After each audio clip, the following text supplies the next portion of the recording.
Challenge the extreme ನೋಡಿ, challenge ಗುರು. ನಮ್ಮ ಹತ್ರ ಇವತ್ತಿದೆ ಎಕ್ಸ್ಟ್ರೀಮ್ 250 ಆರು. ಸಕ್ಕತ್ತಾಗಿದೆ ಮಾತ್ರ, ಮಾಸ್ಟರ್ ಪೀಸ್ ಗಾಡಿ ಇದು 250 ಸೆಗ್ಮೆಂಟಲ್ಲಿ. ಟ್ಯಾಂಕ್ ಹೆಂಗಿದೆ ಹಿಂಗೆ ಮನಿಕೊಬಿಡ್ಬೋದು ಗುರು. ಪವರ್ ಏನು ಕೊಟ್ಟಿದ್ದಾರಲ್ಲ ಇದಕ್ಕೆ, ಅದೇ ಥರ ಬ್ರೇಕಿಂಗ್ ಕಂಟ್ರೋಲು ಸಕ್ಕತ್ತಾಗಿದೆ. ಈ ಗಾಡಿಗೆ 29 BHP ಮತ್ತು 29 Nm ಟಾರ್ಕ್ ಕೊಟ್ಟಿದ್ದಾರೆ. ಇದರ ಸೀಟ್ ಹೈಟು 806 mm ಇದೆ. ನೋಡ್ಬೋದು ನೀವು. ಗ್ರೌಂಡ್ ಕ್ಲಿಯರೆನ್ಸು 67 mm ಇದೆ. ಫ್ರಂಟು USB ಸ್ಪೋಕ್ಸ್ ಕೊಟ್ಟಿದ್ದಾರೆ. ಪ್ರೊಜೆಕ್ಟ್ರ್ ಹೆಡ್ಲೈಟು ಒಂಥರ ಸಕ್ಕತ್ತಾಗಿದೆ. ಮಾಸಿ ಫಿನಿಶ್ ಮಾತ್ರ.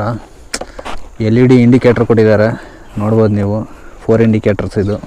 ಇಂಜಿನ್ ಬಂದು 249.03 cc single cylinder liquid cooled engine. ಫ್ರಂಟಲ್ಲಿ 110 ಸೆಕ್ಷನ್ ಟೈರ್ ಕೊಟ್ಟಿದ್ದಾರೆ. ಬ್ಯಾಕಲ್ಲಿ 150 ಸೆಕ್ಷನ್ ಟೈರ್ ಕೊಟ್ಟಿದ್ದಾರೆ.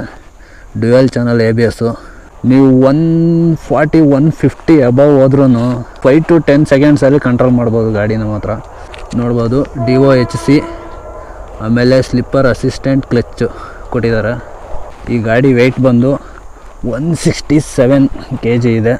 ಡಿಸ್ಪ್ಲೇ ಒಂಚೂರು ಇಷ್ಟಿರಬೇಕಿತ್ತು, ಸ್ವಲ್ಪ ಡೌನ್ ಆಗಿದೆ. ಇಲ್ಲಿ ನೋಡಿ, USB ಕೇಬಲ್ ಪಿನ್ ಚಾರ್ಜ್ಗೆ ಹಾಕೋಬೋದು.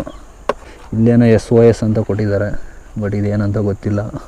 ಆಮೇಲೆ ಇಂಡಿಕೇಟರ್ಸು ನೋಡ್ಬೋದು ನೀವು. ಸಕ್ಕತ್ತಾಗಿದೆ ಸ್ವಿಚಸ್.